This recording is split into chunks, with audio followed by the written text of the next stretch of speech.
Sabemos que a principios del siglo XX, este mundo estaba vigilado de cerca por inteligencias superiores a la del hombre.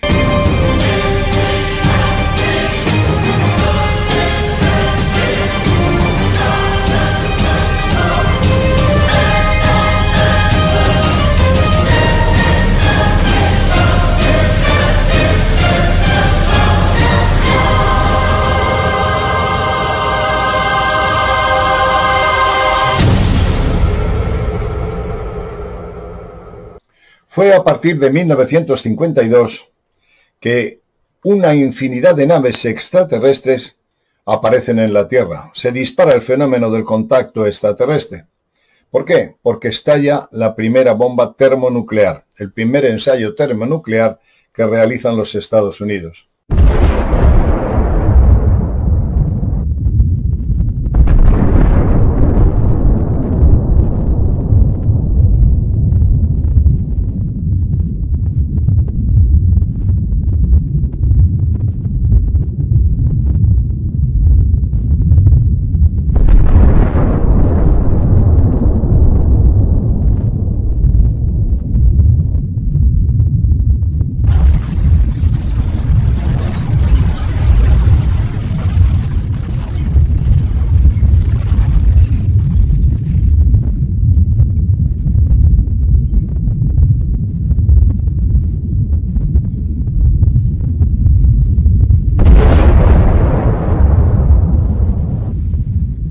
Eso atrae a extraterrestres que dicen a través de sus canales de contacto que estamos poniendo en peligro nuestra existencia, la del planeta y de la galaxia.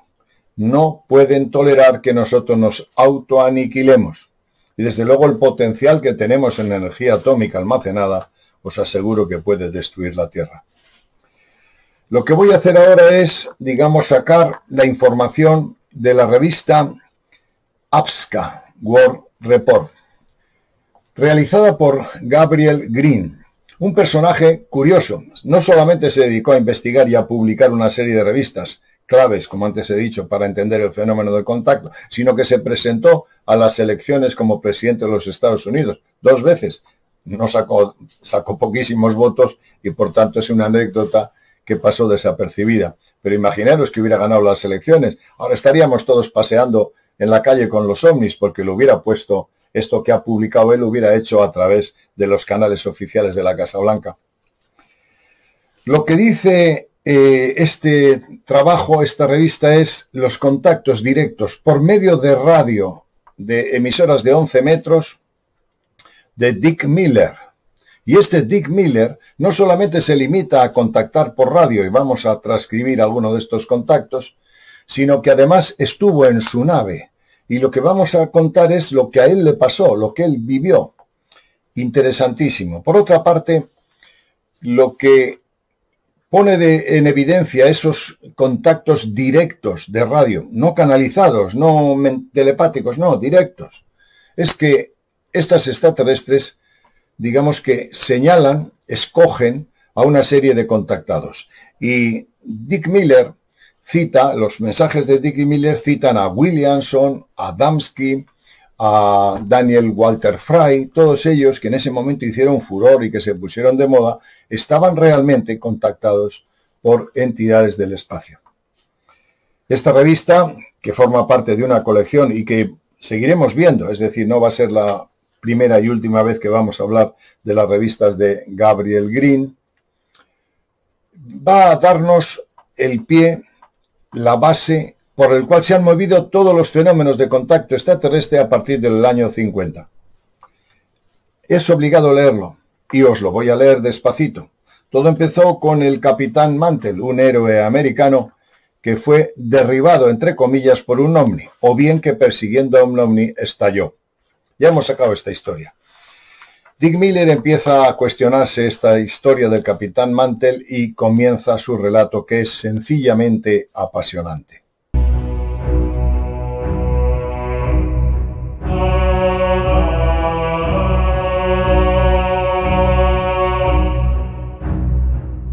La extraña muerte del Capitán Mantell. murió en extrañas circunstancias mientras perseguía a un ovni. Todo ocurrió el 7 de enero de 1948, en Kentucky, Estados Unidos, cuando miles de personas ubicadas en distintos lugares de ese estado vieron, asombrados, en plena tarde un enorme objeto luminoso de forma lenticular que se dirigía a gran velocidad hacia la zona de Fort Knox, donde se guardan las reservas de oro de los Estados Unidos. Ante la posibilidad de que se tratara de un intento de robo o algún acto terrorista, las autoridades dieron de inmediato aviso a la Fuerza Aérea, la US Air Force. Una vez confirmado visualmente el hecho, se envió una escuadrilla de 4 aviones cazas Mustang F-51 pertenecientes a la Guardia Nacional que se encontraban cerca, al mando del jefe de escuadrilla, Capitán Mantell.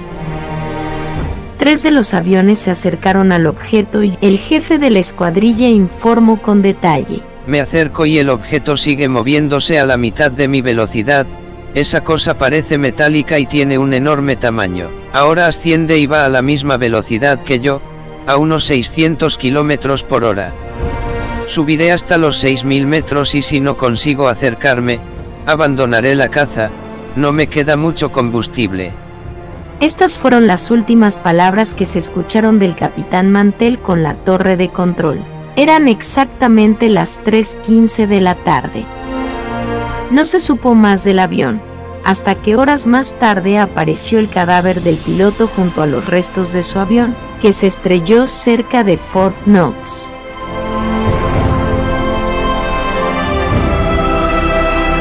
El 7 de enero de 1948, el capitán Thomas F. Mantell, de 25 años, piloto de la Guardia Nacional Aérea de Kentucky, murió en el accidente de su caza P-51 Mustang.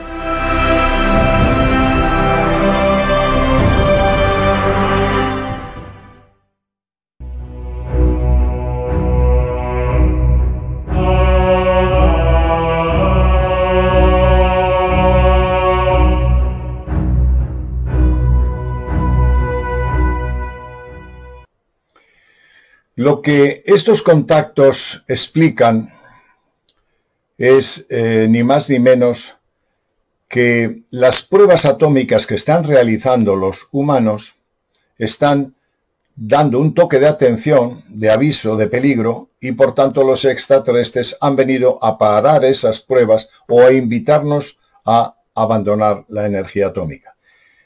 Y en las transcripciones que hace de esos contactos por radio, dicen que han estado en contacto con Eisenhower, que han estado en contacto con el presidente de los Estados Unidos. Hablan de la necesidad de parar las pruebas atómicas. Habla también de que ellos pueden leer nuestra mente. Los extraterrestres tienen poder para leer nuestra mente, por tanto pueden inclinar nuestra voluntad, aunque no interfieren, pero pueden hacerlo. Un relato apasionante. Saludos. Estamos en un plano elevado. Cuando su gente alcance un estado más alto de evolución, las otras maravillas del universo se abrirán para ustedes. Tenemos un conocimiento muy completo de los otros planetas en su sistema solar. Estamos al tanto de los planes y pruebas de su gobierno y continuamos esperando la verificación del contacto con el hombre y esperamos que conquisten la verdad. Hemos impreso sus mentes con nuestros pensamientos. Les diremos del siguiente contacto. Su gente aún no está preparada para nuestra llegada. Escuchen a sus conferencistas. Tienen mucho que decirles de nosotros. Continúen trabajando juntos. Continúen con el equipo Haz de Luz. Nuestros planes son suficientes. No se desesperen. Todavía no es permitido el contacto personal con su grupo. Conocemos sus mentes. Tal vez en el futuro se pueda arreglar alguno. Para responder sus preguntas mentales, Dick, sí estamos en el planeta rojo. Hablaremos con ustedes de nuevo. Adonai. Más tarde, revisando el mensaje, llegamos a las siguientes conclusiones. Las primeras frases se autoexplican. Encontré que la frase relativa a los planes y pruebas del gobierno se referían a las pruebas atómicas que nuestro gobierno conduciría en breve.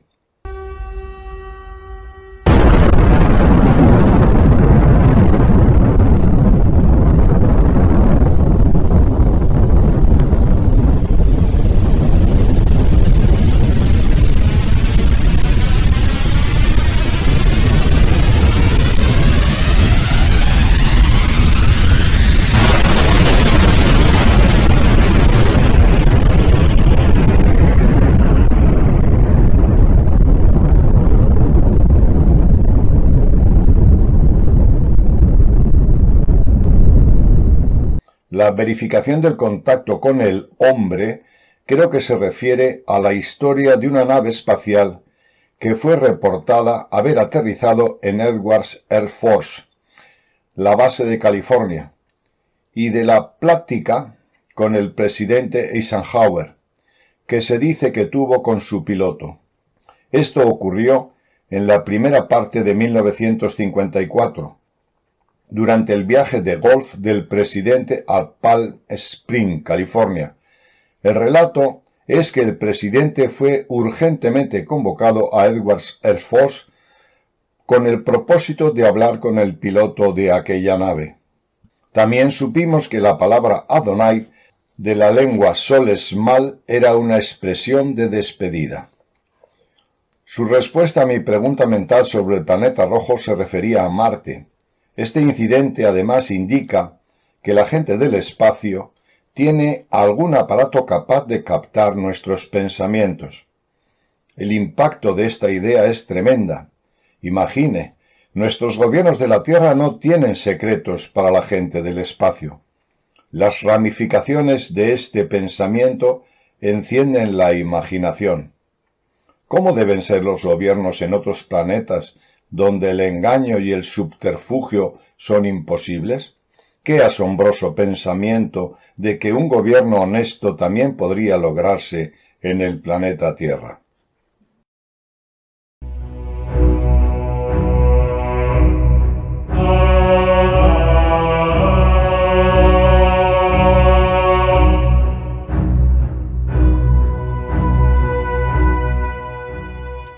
Otra cuestión que se pone de manifiesto en los contactos que tiene Dick Miller es la queja permanente que hacen los extraterrestres en relación a que sus mensajes no son atendidos por los dirigentes de la Tierra y por los científicos de la Tierra. Ellos tienen varios contactos, no solo con Eisenhower, como hemos dicho antes, sino con otros presidentes, otras autoridades y sobre todo militares, y son ignorados permanentemente. Lo que denota esta arrogancia que tiene el ser humano, que ante una tecnología que puede superarnos en millones de años, les dicen que no quieren abandonar el armamento, que no quieren seguir las recomendaciones de estas entidades que pueden borrarnos de la faz de la Tierra con un suspiro. Es tremendo, pero efectivamente ellos lo intentan y hacen contactos con personajes no solo contactados.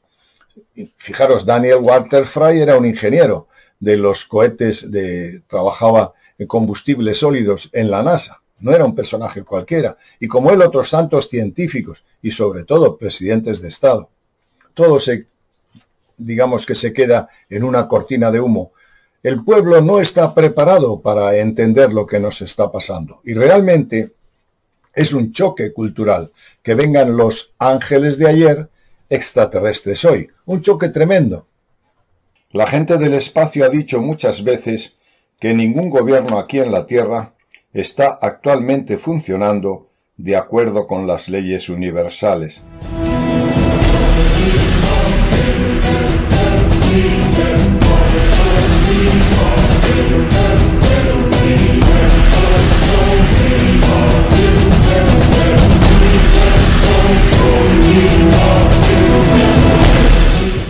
Por lo tanto, nuestros líderes todavía son incapaces de guiarnos por los caminos de la paz duradera y hacia la existencia utópica que actualmente es una realidad para nuestros amigos del espacio.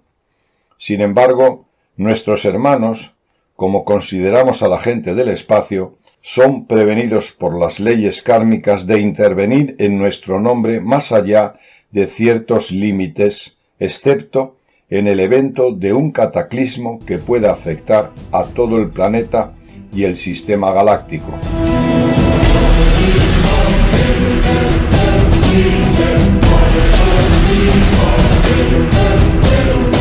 Las decisiones y opciones son enteramente de nosotros. Obviamente, eso implica que cualquier cambio para mejorar en nuestra forma de vida puede provenir principalmente como resultado de nuestras propias acciones. Mientras tanto, los hermanos continuarán observándonos y ocasionalmente contactando a algunos de los seres humanos que esperan que tratarán de poner la información que reciben para un uso constructivo en el beneficio de toda la humanidad.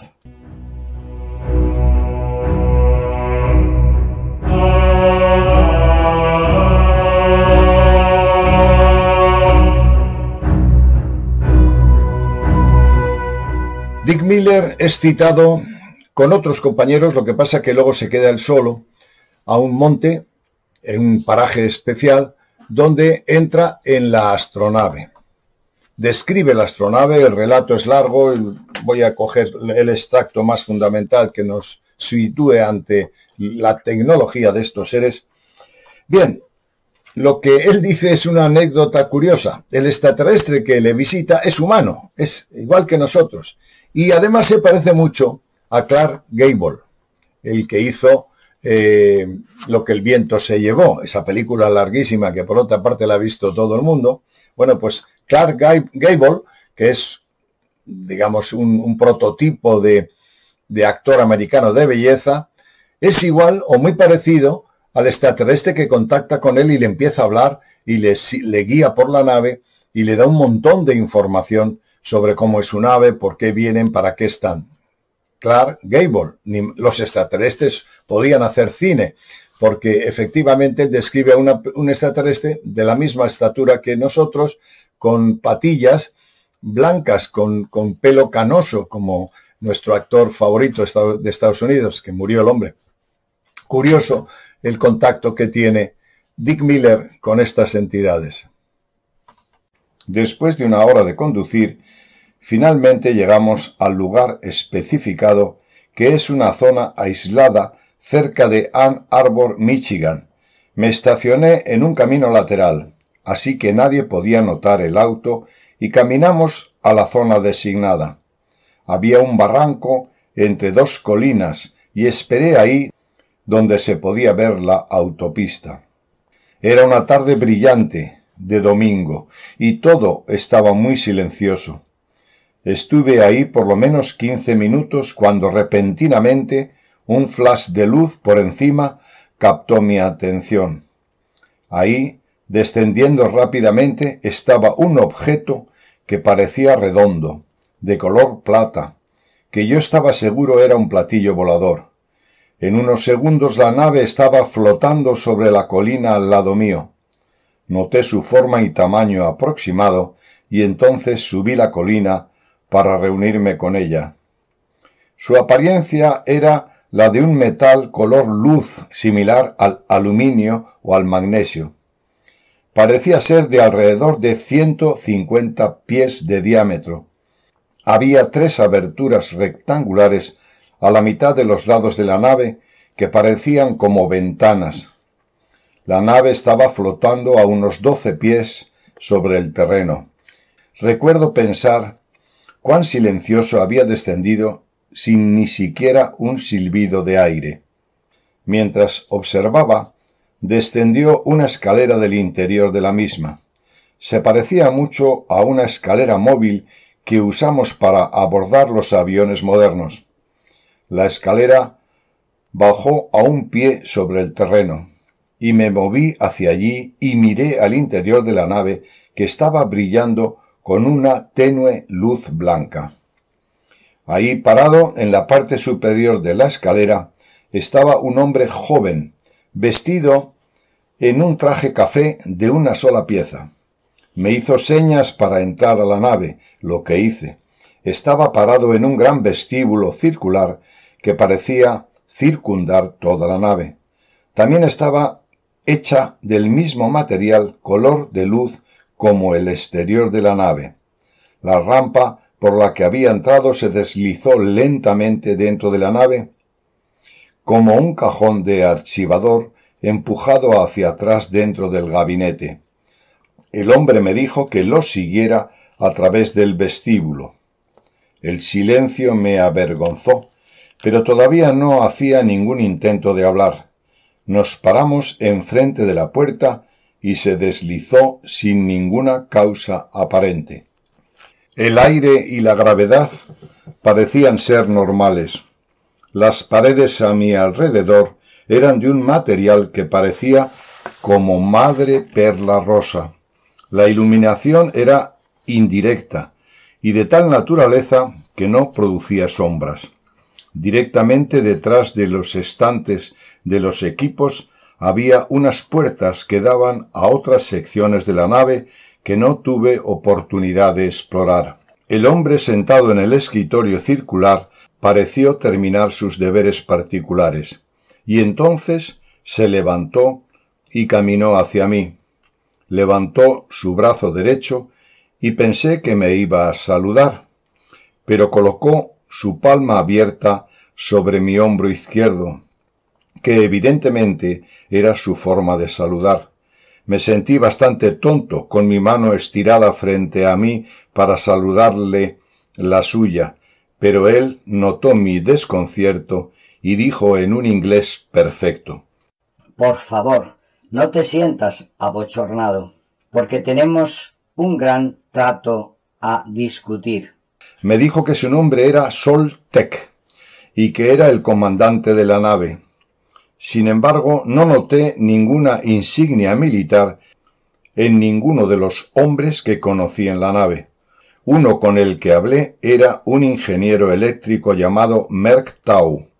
La ortografía de sus nombres solo puede ser aproximada y solo está de acuerdo con mi entendimiento de su pronunciación. Soltec explicó su tipo de ropa, ya que le pregunté por qué todos los miembros de la tripulación vestían ropas de diferente color. Dijo que cada color denotaba una ocupación diferente.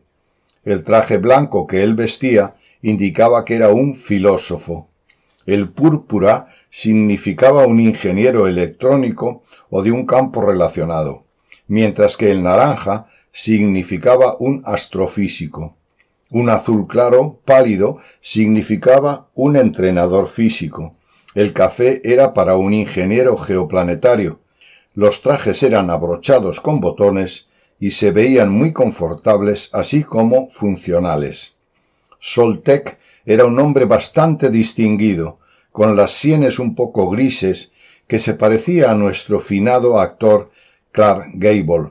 Me quedé muy impresionado por su gran inteligencia. Pregunté si me podía responder algunas preguntas.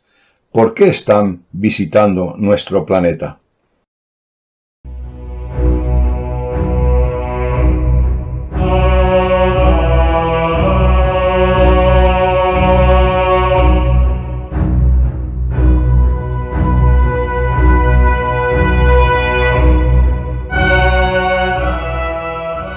Estos extraterrestres le dicen a nuestro contacto, a Dick Miller, que ellos vinieron hace 14.000 años a la Tierra y que han estado periódicamente visitándonos. Dicen además cuál es el origen y con qué contactaron, con qué razas contactaron, y el origen de los pobladores primeros de la Tierra o de los más próximos a nosotros en una historia relativamente reciente. Los atlantes y los lemures, dos civilizaciones que terminaron en una fuerte controversia o en un conflicto que hizo que sus continentes se hundieran bajo el mar. La historia que cuentan es apasionante. Estos extraterrestres no solamente, digamos, comercian con estos grupos, estas entidades que son lemures y atlantes, nuestros antepasados, sino que les entregan tecnología. Y hablan curiosamente de que los atlantes, igual que los lemurianos, tenían naves, no tanto para salir al espacio, sino para visitar la Tierra, naves de antigravedad, naves que tenían una tecnología parecida a la nuestra y habían conseguido armas muy parecidas a nosotros, atómicas, que les lleva a una confrontación tremenda. Algo terrible. La historia que cuenta es sencillamente apasionante. ¿Por qué vienen ahora? Ellos dicen, no queremos que ustedes repitan la misma historia. No queremos que se repita las mismas circunstancias que llevaron consigo al exterminio de dos razas con las que comerciamos, con las que establecimos contacto. Vienen a preservarnos de nuestra autoaniquilación, amigos. Hizo una pausa como si estuviera un poco perturbado por mi pregunta y entonces respondió. Por favor, no creas que es necesario llamarme señor, a menos que sea más confortable para ti. Sonrió y entonces continuó. Hemos visitado tu planeta muchas veces en el pasado. En sus estándares de tiempo nos aproximamos por primera vez a los habitantes de su superficie hace más de 14.000 años. Antes de ese tiempo, periódicamente habíamos observado el progreso de su gente de tiempo en tiempo. En aquel tiempo había dos razas que eran dominantes en su superficie. Son mencionadas vagamente en sus relatos de historia como las razas atlantes y lemurianas.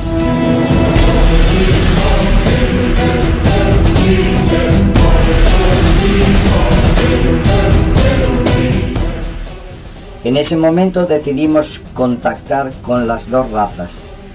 Comenzamos a comerciar bienes y varios objetos con los atlantes y lemurianos.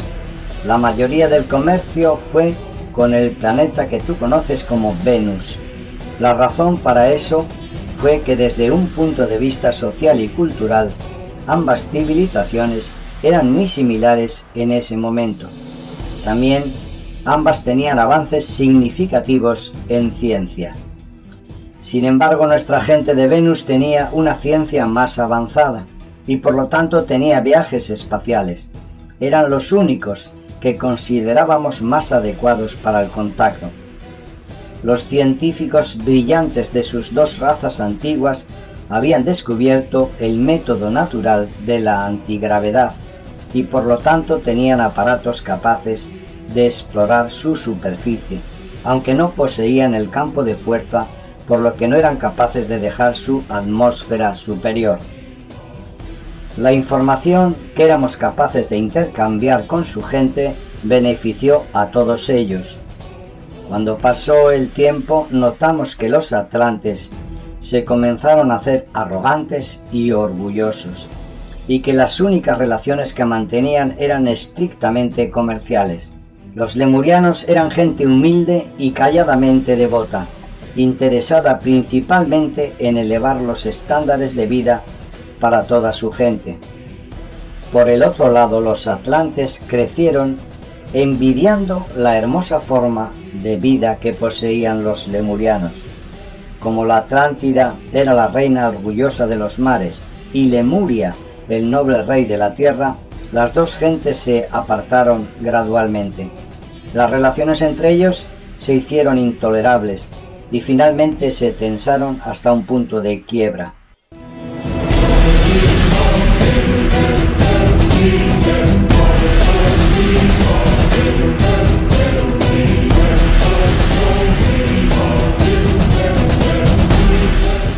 Los atlantes y lemurianos habían aprendido que al utilizar el poder contenido en los campos magnéticos de su planeta y hacer que esos campos se deformaran de sus 90 grados normales uno del otro, que una nueva forma de energía se producía, podría oponerse a la polaridad normal de su Tierra.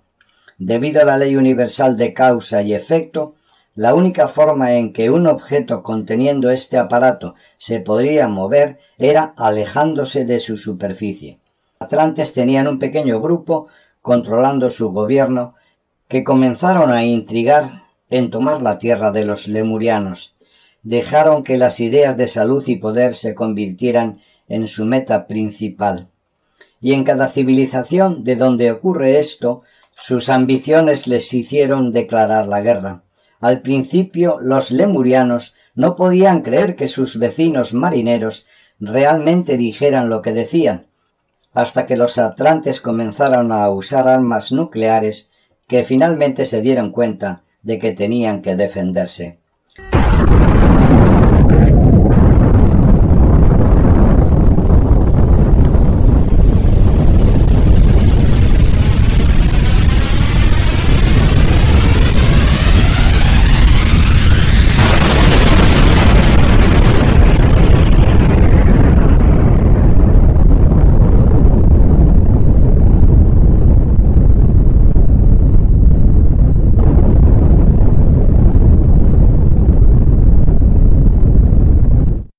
Un momento, acaba de decir que los atlantes tenían poder atómico. ¿Cómo puede ser? Lo acabamos de descubrir nosotros hace pocos años. La energía atómica no es algo nuevo. Los atlantes la habían usado por varios años para impulsar sus naves a través del océano. Sin embargo, utilizaban la energía del átomo de tal forma que no había radiación presente. Tus científicos, querido hijo, se están aproximando al borde del conocimiento desde el lado lejano. Si hace mucho tiempo hubieran reexaminado sus teorías fundamentales sobre el magnetismo y la electricidad, hubieran avanzado más allá de sus alcances recientes. También no tendrían los peligros de la radiación contenida. Hay una forma mucho más segura de utilizar el poder del átomo que tratar de separarlo o romperlo. ¿No se dan cuenta de que al destruir la materia se están oponiendo a los deseos del Creador? La destrucción no es la manera adecuada, solo causa más destrucción. Puedes revisar en tu propia mente si el poder del universo que se está desatando por tu gente ha contribuido o no en su beneficio. Puedo ver de tus pensamientos que estoy en lo correcto. El átomo no ha llevado a una vida más rica y completa para tu gente. En su lugar viven en constante pavor por eso. Incluso tratan de no pensar en eso, aunque colocan su fe en los que lo usan solo para la destrucción. En estos tiempos futuros verán a sus hijos crecer para convertirse en monstruosidades debido a que la radiación residual en su atmósfera está afectando a los genes de su raza.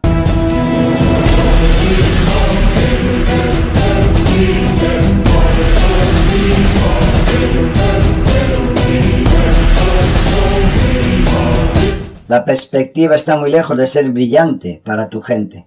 Se han vuelto tan fáciles para ellos recostarse y dejar que otros hagan sus pensamientos, mientras que otros manipulan cada descubrimiento científico que vale la pena en términos de cuánto dinero pondrá en sus bolsillos.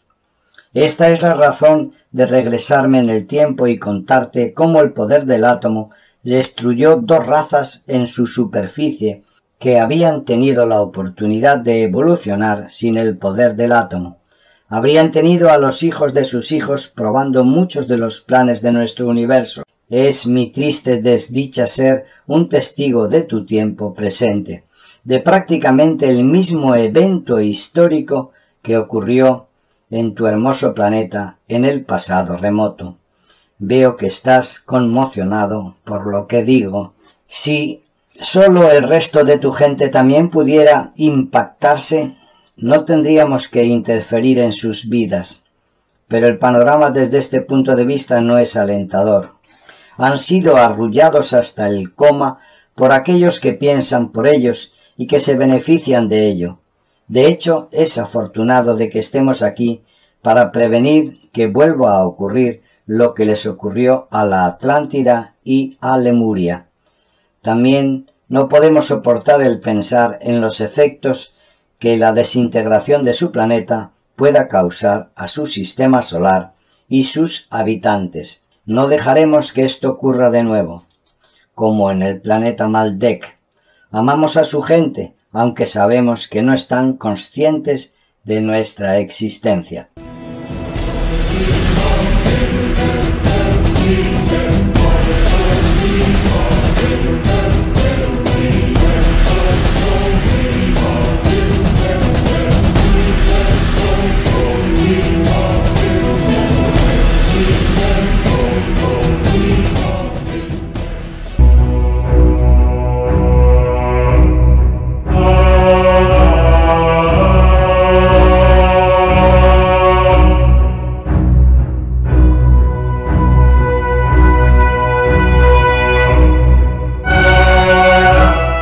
Otra de las cosas que le dicen a Dick Miller es que nosotros podemos poner una base en la Luna, incluso podemos llegar a Marte, pero volver parece ser que tecnológicamente nuestras naves, la tecnología que tenemos, no resistiría un viaje de regreso.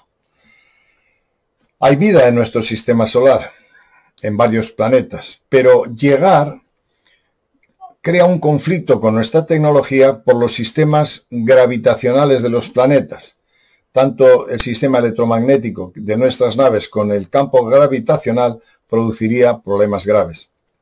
No va a ser fácil, según ellos, que vayamos y mucho menos que volvamos. Ellos hablan también de algo curioso. Hablan de un periodo glacial que nos causó casi el exterminio de la raza. Y habla de cómo ellos, con 10 millones de naves, tremendo, evitaron que un flujo magnético que venía a la Tierra, una explosión probablemente de una supernova o de un flujo magnético que nos podía haber exterminado, estos seres ponen sus naves como escudo y nos protegen la vida. Lo han hecho. Hace poco sacamos un vídeo donde hablábamos también de cómo las astronaves han puesto un escudo en la Tierra para que no nos afecte la radiación solar, sobre todo el 2012, ¿os acordáis? Del calendario maya. Pusimos un vídeo con escenas apasionantes. Algo que nos salvaron la vida. Pues ya en los años 50 ellos dicen que ese flujo que va a destruir el planeta puede cambiar los ejes de la Tierra. El polo norte y el polo sur pueden invertirse. Y eso acabaría probablemente con la vida en la superficie. Algo apasionante. Ellos vienen con sus astronaves, crean un escudo magnético para salvarnos la vida. Y eso duraría 70 años. Si sumáis de los años 50, 70, pues es ahora, hasta ahora dura ese flujo magnético, esa especie de energía que viene quizá por nuestra alineación con la galaxia, con el centro galáctico, y nos protegieron antes y nos vuelven a proteger ahora. Ellos dicen que no, seguramente llegaremos a Marte, pero el problema es volver. Los estudios que se están haciendo y la previsión es que para el año 30 o 35 estemos en Marte. Vamos a ver si lo que dicen estas entidades efectivamente se cumple. Nuestras visitas a tu planeta han sido por varias razones.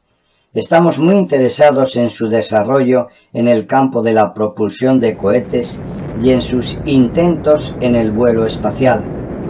Creo que puede ver que sus científicos se llevarán una gran sorpresa. Será posible para ellos hacer un viaje a la Luna e incluso establecer una base ahí. Sin embargo, cuando intente alcanzar y seguir a Marte o Venus, nunca regresarán. ¿Por qué es esto? Al dejar la Luna y seguir mucho más allá, tendrán que cruzar a través de su propio campo magnético planetario dentro del de otro.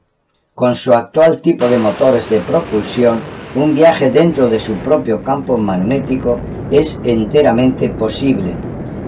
Pero cruzar a través de él a otro diferente es otro problema.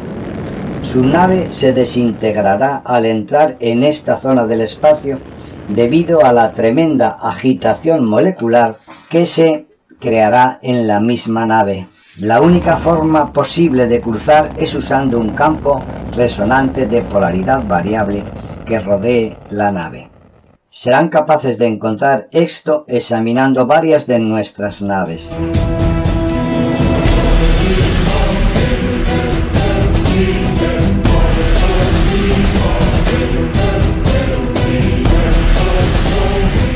Espero que nuestros ingenieros revisen bien ese tema. ¿Quieres decir por tu comentario que nuestro gobierno tiene una de tus naves? Ellos tienen varias de nuestras naves. Algunas se dejaron deliberadamente para que las encontraran, y algunas fueron capturadas en vórtices magnéticos de su superficie. Estas últimas naves llegaron a sus manos accidentalmente. Al maniobrar cerca de su superficie, nuestros aparatos encuentran frecuentemente un remolino magnético desconocido o vórtice.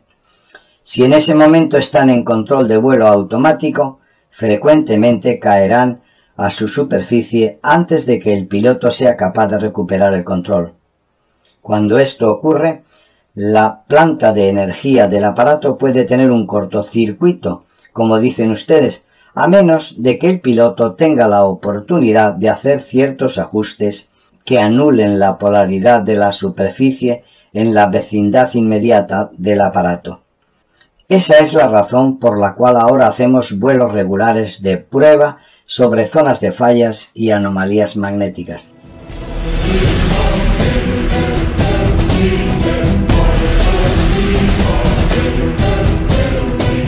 Directamente en su trayectoria de movimiento hay una nube intensa de radiación cósmica. Esta es una ocurrencia que a menudo confronta numerosos sistemas solares a través de la galaxia. Normalmente, esta condición no plantea un problema serio, pero debido a que tu planeta no ha progresado tanto como otros en este sistema solar, su tecnología no ha sido capaz de proporcionar campos de fuerza capaces de escudar por completo su planeta de estas nubes de desechos cósmicos ocasionales. Esta acumulación de desechos está directamente delante de este sistema en su trayectoria de movimiento y es la nube más grande de su tiempo que este sistema ha encontrado. Todos los otros planetas habitados en su sistema solar tienen suficiente desarrollo tecnológico para escudarse adecuadamente por sí mismos de esta intensa concentración de rayos cósmicos. Su planeta no. Por lo tanto, hemos completado un anillo de 10 millones de nuestras naves sobre la Tierra para actuar como un escudo. Los campos de fuerza combinados de estas naves son capaces de proteger o deflectar la mayor parte de estos rayos cósmicos. Aún así, algunos de estos rayos se las arreglarán para alcanzar su superficie. El efecto es muy serio. Está afectando el balance del campo magnético de sus polos norte y sur. Puede causar que su planeta invierta por completo los polos actuales. Tal desviación de su eje puede significar la destrucción completa de prácticamente todo en su superficie.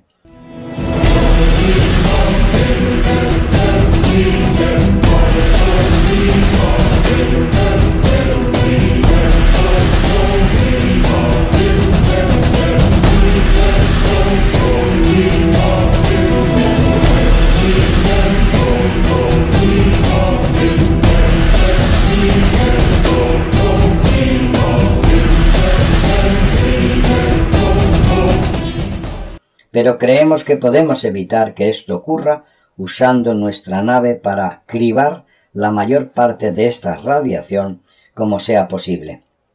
Esto no es todo lo que puede ocurrir. Cuando estas partículas de radiación alcancen la superficie de su planeta, producirán un gran incremento en casos de locura. También habrá más problemas cardíacos y muchas muertes debidas a ataques del corazón. De nuestras estimaciones, ustedes pasarán por el centro de esta nube en su año de 1956. Entonces tomará alrededor de 6 meses suyos para dejarla atrás. El efecto de la radiación en la gente de la Tierra durará hasta los siguientes 70 años. Habrá muchos terremotos, enormes maremotos, clima escabroso y otras catástrofes naturales debido a los efectos de la radiación en la estructura central de la Tierra. Podemos viajar a varias velocidades, desde muy lento a lo que llaman velocidad de la luz, y entonces podemos acelerar en múltiplos de la velocidad de la luz. A estas altas velocidades podemos viajar a varias otras galaxias y sistemas solares en una longitud de tiempo más práctica. Nuestro viaje de Centauro, el segundo planeta de Alfa Centauro, requiere de solo 4 horas de su tiempo para que esta nave alcance tu sistema solar. En algún momento es posible que quieras imaginar a qué múltiplo de la velocidad de la luz viajamos para llegar a tu planeta, recordando tu distancia estelar como de 4,5 años luz. Tu gente cree que solo con generar enormes cantidades de energía pueden completar grandes tareas. Parece extraño que no se den cuenta que pueden tocar y usar la energía que impulsa los planetas alrededor de los soles y que causa que tu planeta gire en su eje. No generamos gran cantidad de energía en este aparato, pero convertimos y usamos la energía universal que permanece en el universo y que es ilimitada. Nuestros convertidores están gobernados en tamaño por la cantidad de esa energía universal que deseamos usar. Sugiero que tus científicos den un paso atrás y reexaminen su teoría sobre el magnetismo.